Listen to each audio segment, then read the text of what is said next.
An iron skull was their trademark. Their business was climbing walls, and it was all done on wheels at 70 miles an hour. But that was a cinch for the Death Cheaters until they felt murder and a feminine touch. From the pen of Raymond Chandler, outstanding author of crime fiction, comes his most famous character in The Adventures of Philip Marlowe.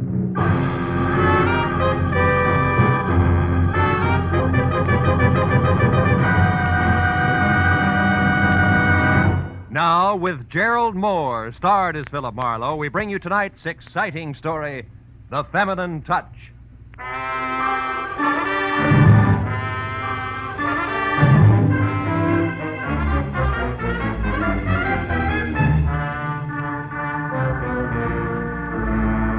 It was 5 minutes to 5 when I turned off Sunset Boulevard and drove between the two wrought iron gates set in a stone wall that hinted none too subtly at the exclusiveness of the Bel Air estates.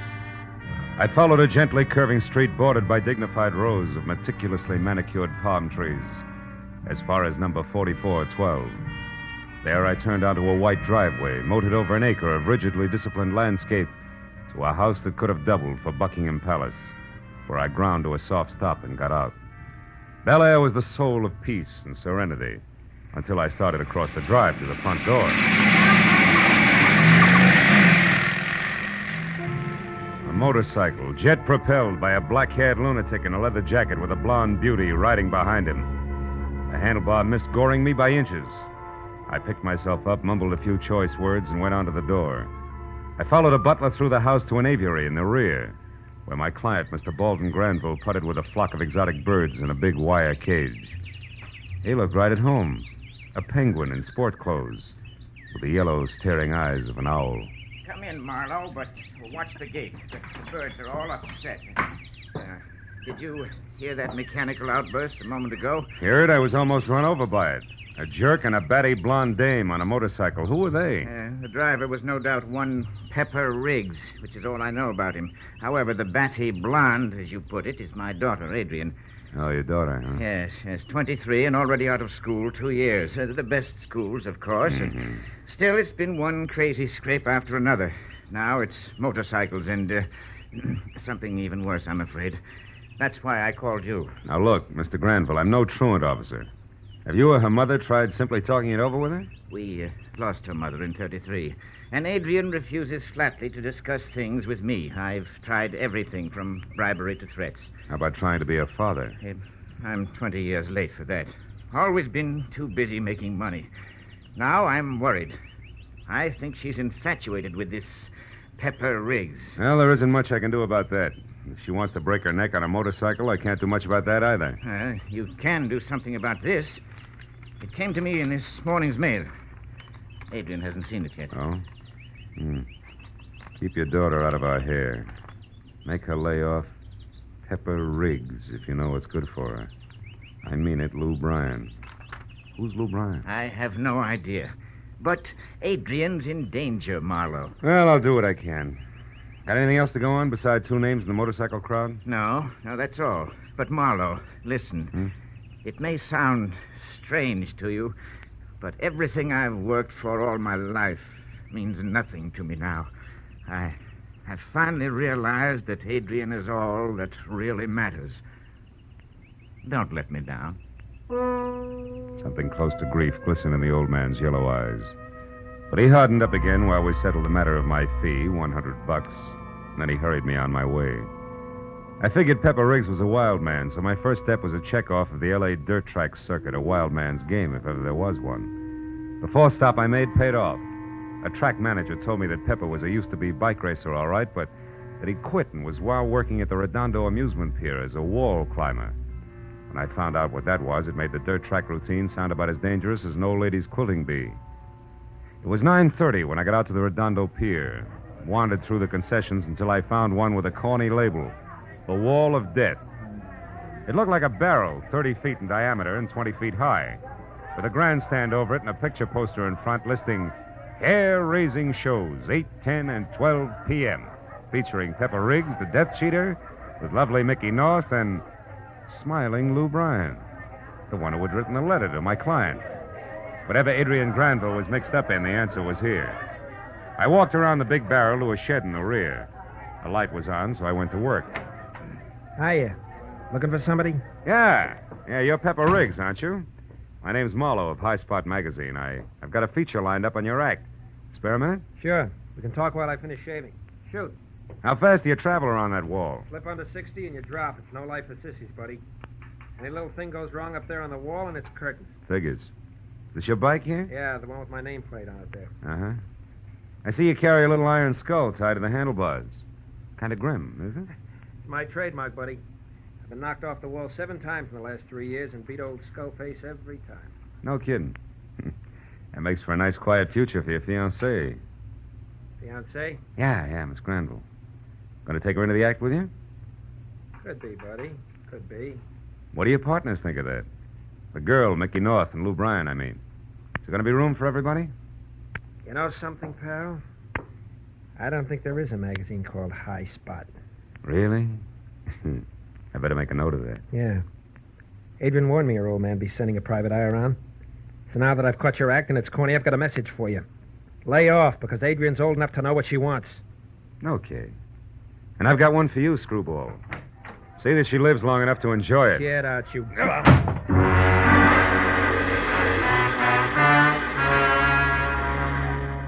When he shoved me out the door, my first impulse was to shove back in again. But then I heard the spiel for the 10 o'clock show starting out in front, so I decided Pepper Riggs would keep. I walked around the drome to where a red-faced barker lashed the crowd with every known simile for danger as he whipped up excitement for the act. I stepped up close to listen. 75 miles per hour on an absolutely vertical wall. Just Hadley's Wall of Death. Don't miss it, folks. Show starts in 15 minutes. Come in and watch them cheat. Hey, Sam, take over for me, quick. Sure, Bert. You want thrills. When the red-faced barker stopped, his eyes had been fixed on a little man in grimy overalls hurrying across the midway. He jumped down from the platform and ran after the little guy, so I pushed back through the crowd and followed him. The red-face caught up with the grimy overalls at a hot dog stand, grabbed him by one shoulder and spun him around. Hey, what are you doing? Moon, I want to talk to you. Oh. Are you a motorcycle mechanic or a prima donna? Where you been? I slept in, I guess, Mr. Hadley. Yeah. You must have been real tired after last night. Last night? Why, what do you mean? Don't star with me, Moon. I saw you coming out of the bike shed at 2:30 in the morning. What were you doing in there at that hour? Going over the bikes. I'm sick and tired of taking the blame for Lou Bryan. He's holding back. He says it's because his bike ain't right, but that's not true. He's turned yellow, that's what, and I'll prove it, too. Shut up. Keep that kind of talk to yourself. Oh, but it's true. Pepper told him the same thing. Lou Bryan's lost his nerve, and he's holding back. Those bikes are identical. Same make and same model. They're both in tip-top shape. And I'm through taking the blame for a guy that's turned yellow, that's What do you all. have, man? Want something, Jess? Yeah, a couple of coffees, Bud. You, mister? Yeah, a hot dog, nothing on it. Yes, sir, right up. Now, listen, Moon. You're a good mechanic. I don't want to fire you, but there's trouble cooking around my show, and I don't like it. Here you are. Oh, thanks. Oh, sure there's going to be trouble.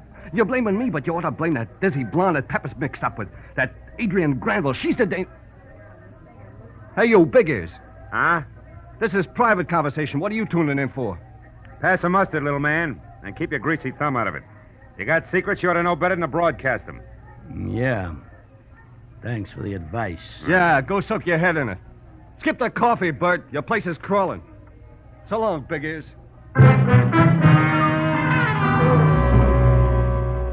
I watched Jess Hadley and Moon walk away, and then I went back to the Wall of Death, bought a ticket, and climbed the stairs of the gallery at the top of the 30-foot motordrome. The house lights were on, but in the half-darkness at the bottom of the big bowl, I saw 3 motorcycles in the open trap door. The gallery was nearly full. It only took one glance around the ring of faces at the lip of the bowl to spot her. She had insolent eyes and wide, soft, red mouth, and her hair tumbled in loose, blonde waves over the shoulders of a shimmering white silk shirt, very wide open at her throat. I moved up beside her and leaned on the rail. Why don't you go home, Sherlock? I can't use a watchdog. You flatter yourself, Adrian. I'm here only to case a setup. If it includes your broken neck, that's just another item in my report. Is that right? Hmm. Well, you're pretty, so I'll make it real easy for you. The setup's simply this. I like to go fast. Motorcycles do that for me. So does Pepper Riggs. That satisfy you? Not quite. You got the curves, baby, but somebody else has the angles. Meaning what? Well, these professionals might resent an amateur moving in. What makes you think I'm an amateur, Mr. Marlowe? I'll compete with dear little Mickey North on any basis, curves or angles. I got Pepper, didn't I? Now I'll have her spot in the show, if I want it. How does all this set with Lou Bryan? Lou's excess baggage, but strictly. Pepper's been carrying the whole show for weeks. Oh, there go the house lights. So it's been nice, Sherlock, but that makes it time to run along, doesn't it? No, I think I'll stick around, honey, whether you like it or not. Suit yourself. But don't stick too close. You might get run over. When a floodlight over the center of the drome flashed on and filled the deep bowl with a dead white glare, the performers climbed through the trapdoor in the bottom, closed it behind them, and mounted their bikes. With the first roar of the motors, Adrian gripped the railing and stared down, her eyes glistening with fascination. And now, Jeff Hadley presents the Just Cheaters in a hair-raising exhibition of riding skill, performed at 70 miles an hour on a vertical wall, starring Pepper Riggs with lovely Mickey North and smiling Lou Bryan. It was Lou Bryan who led off, starting slowly at first, around and around the sloping base of the bowl. Pepper Riggs watched him for a moment, then looked up, waved at Adrian, and grinned, while Mickey North glared straight ahead. There was no smile on smiling Lou Bryan's face either as he whirled faster and faster around the drome. The bowl began to tremble with every revolution as the speeding motorcycles raced over the boards and rose higher and higher on the vertical wall until finally it was only 5 feet from the rim. Then suddenly from somewhere a black smear trailed out on the white under the tires. A smear that grew with every turn. It was oil. A second later, it happened. The back wheel skidded. The bike squirmed out of Lou Bryan's control like it was something alive, and then it fell.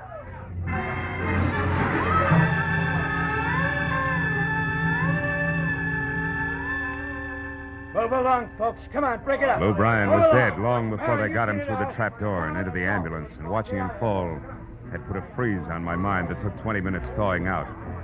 But when the fundamentals of addition went to work again, I started looking around, and just in time to see Moon, the mechanic, barreling a 1930 Flivver for all it was worth, out of the parking lot and heading for the highway, lights out.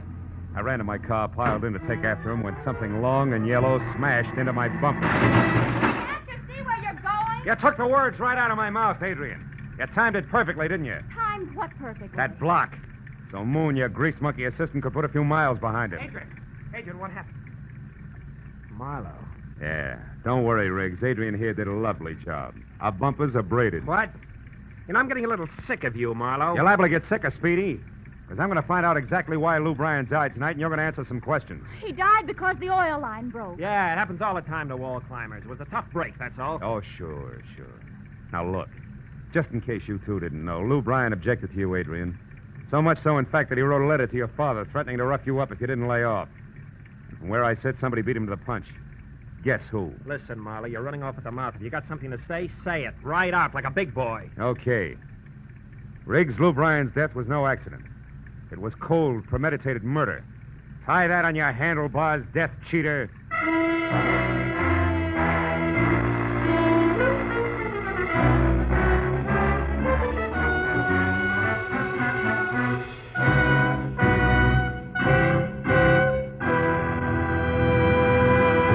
In just a moment, the second act of Philip Marlowe. But first, the greatest jackpot in the history of radio, $54,000 in prizes and cash, awaits the CBS listener who can solve the mystery of the Phantom Voice on our Saturday night Sing It Again show. $25,000 may be yours in solid cash, plus $29,000 in marvelous prizes. There's also a host of splendid smaller prizes waiting for you listeners who can crack the riddle song. So be around for Sing It Again tonight when it comes to you for a full hour on most of these same CBS network stations. Now, with our star, Gerald Moore, we return to the second act of Philip Marlowe and tonight's story, The Feminine Touch.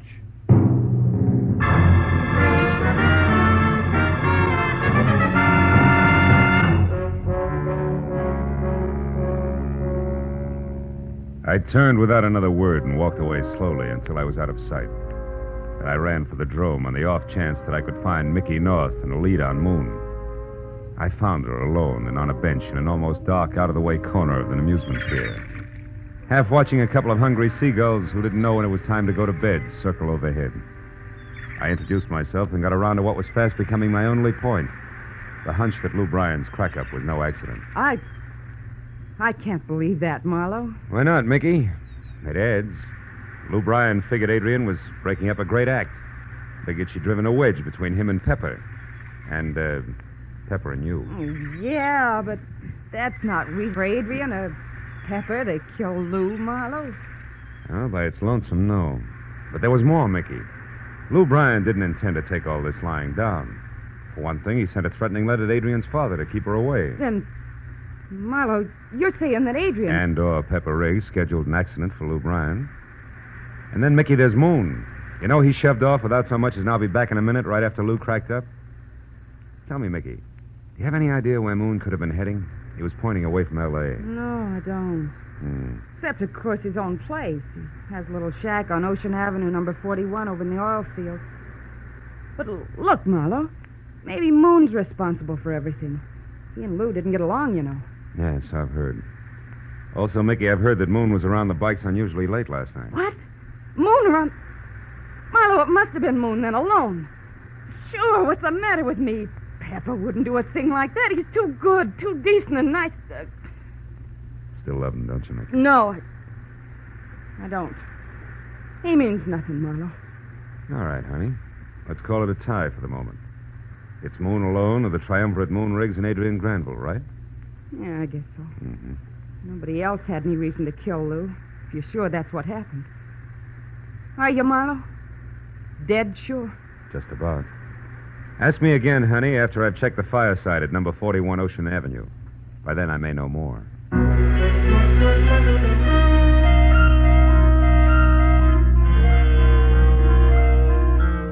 When I got back to my car, Adrian's convertible was gone. And the pleading that had been my right fender, which said that she'd left in a hurry, cost me 10 minutes of stress and strain before my front wheels would turn in either direction without chewing rubber.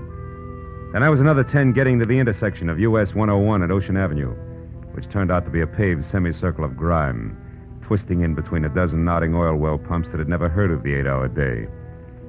I got out of my car and started to move quietly toward the sagging collection of scrap lumber, unpainted and unpleasant. That was number 41. When the sudden splash of a pair of headlights sweeping my way fast sent me sprawling for cover without so much as a reason why. I was glad that I had, because it was yellow, long, and convertible, and behind the wheel and alone, Miss Adrian Granville. I took that as my cue to stop sleuthing and start worrying about a guy named Moon. I moved up to his shack in a hurry.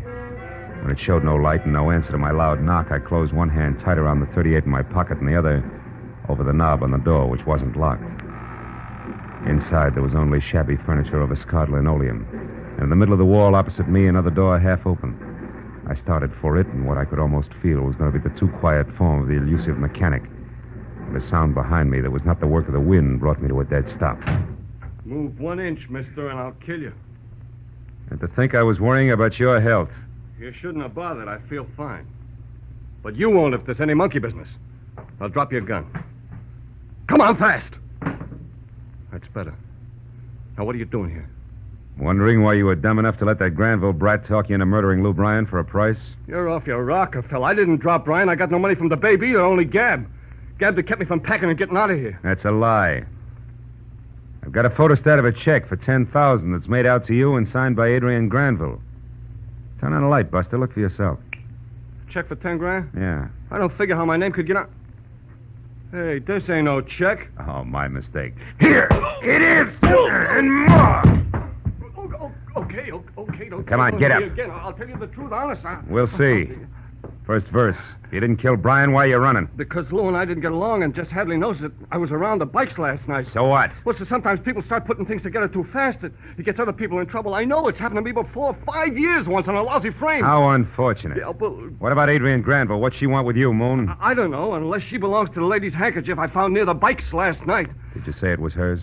We didn't get that far. She ran off when we heard your car turn off from the highway. That's how come I got the drop on you. That figures. But what doesn't figure, Moon, is why you're still holding back. Well, so maybe we ought to bounce the mechanic around some more, huh? What do you say? No, Moon, please, come on, do we keep this up? You're going to talk? Talk! No, please. All right. Quit, will you let me alone? I'll tell you everything. Lou was always beefing at me. Whenever Pepper called him yellow for not riding right, he took it out on me. Said I didn't keep his bike in shape. So I decided to do... To what? What's the matter? Outside. There, Marlowe. A gun. No!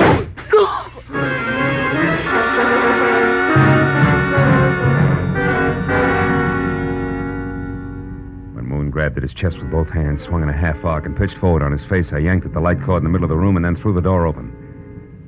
The only noise I heard was the starting roar of a motorcycle about 50 feet away. I forgot about being careful and ran out into the street and toward what was fast becoming an increasingly smaller silhouette of I couldn't say who. When I returned to the shack and found Moon dead, I ran for my car, piled in, and kept a heavy foot on the gas until I was back at the amusement pier where I figured I might find the team of Granville and Riggs standing around like nothing had happened. When I got there, I found just that. Out on the pier was Miss Moneybags herself, walking slowly away from Pepper and Mickey and toward the hot dog stand. When I was next to her and about ready to grab on and start yelling cop, I saw something else. Something that didn't sink in right away. It was a tiny iron skull on an iron chain, swinging from the gold charm bracelet she wore on her right wrist.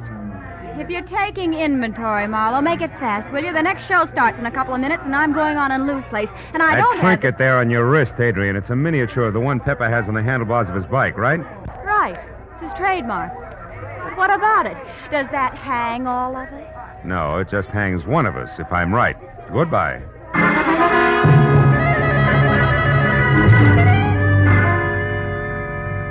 It was only a hunch, and a screwy one at that, but as I ran past Mickey and Pepper, who stared at me like my nose was on fire, and headed for the shop out in the back where I knew I could find the bike that Lou had been killed on, I gave myself a 50-50 chance of being right. But when I was inside the place and next to the twisted jumble of steel that had once been a motorcycle, the odds jumped from there to sure thing. Because when I passed my fingers over the chrome handlebars, I found that they were not smooth all the way. In the next second, I knew more. I was not alone. I jumped from the bike, reached for my gun, and wheeled around the wrong way. Oh!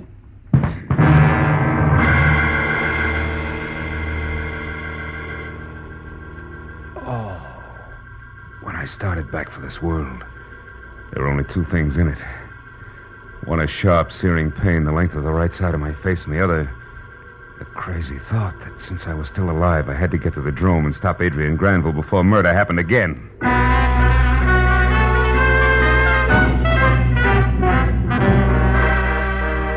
Outside and around to the front where I saw that the rider's trapdoor entrance was already closed and that the act was about to begin.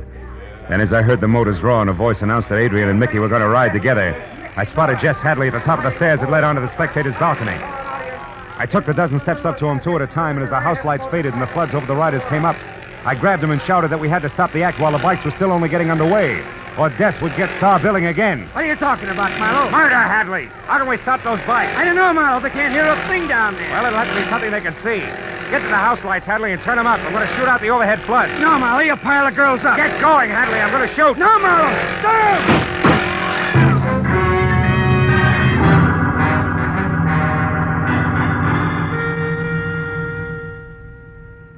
Dr. Richard Reese, report to surgery, please.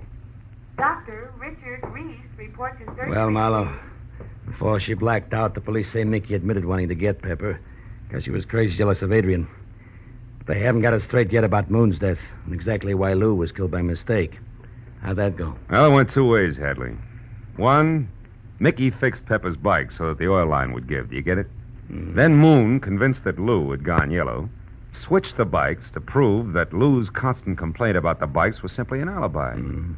But here's the joker. He switched right into a double play.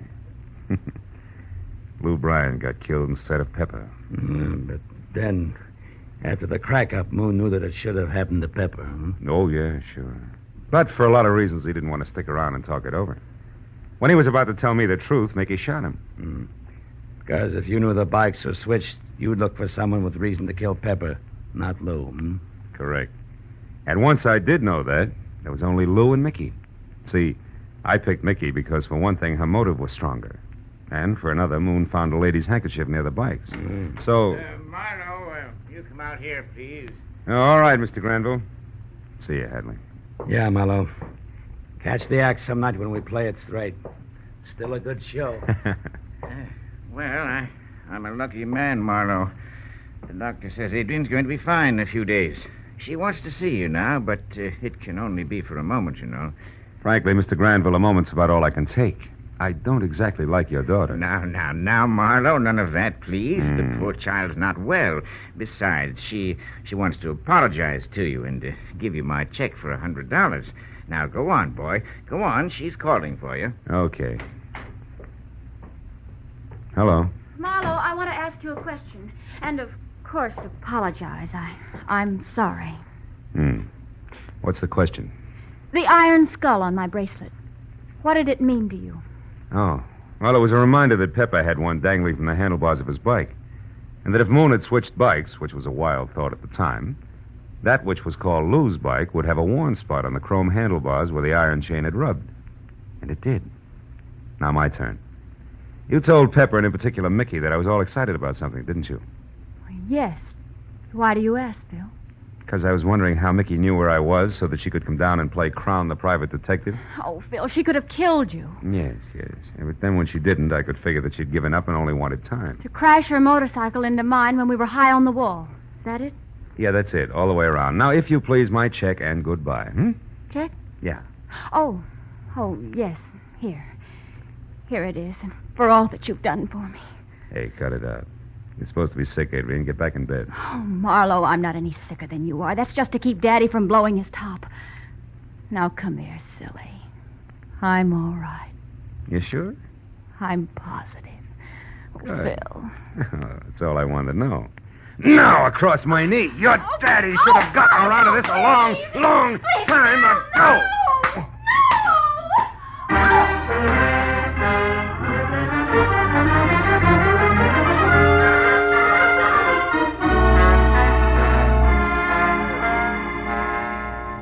I kept swatting her where I figured it would do the most good, until Daddy, 2 doctors, and a nurse came in, and then I recommended that my client consult a child psychologist for his daughter and a full-grown one for himself, and I left. But by the time I was outside, I'd cooled off some. And it was then that I remembered I'd carelessly shoved a $100 check which belonged in my wallet into a side pocket. When I took it out and unfolded it, I saw that it was all in order. Names and numbers correct. But then, as I started to put it away, I saw something else. On the back and scribbled in pencil, P.S. Working with a private detective sounds like much more fun than motorcycles. I'll be at your office first thing Monday morning. Signed, Adrian. I turned around and started back for the hospital. This was not going to be.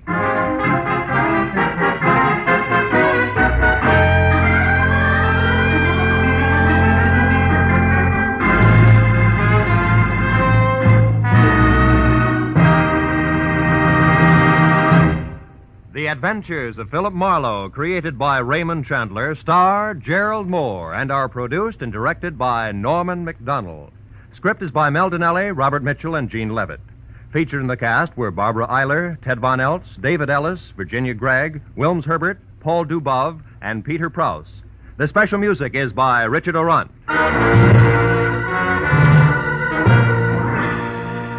Be sure and be with us again next week when Philip Marlowe says... It was only a gambler's marker. A promise to pay worth $1,000. And I was hired to find it. Yeah, that sounded easy. Until I realized that it meant the whole future to 2 men. Freedom to a 3rd, and death to the girl in the cottage.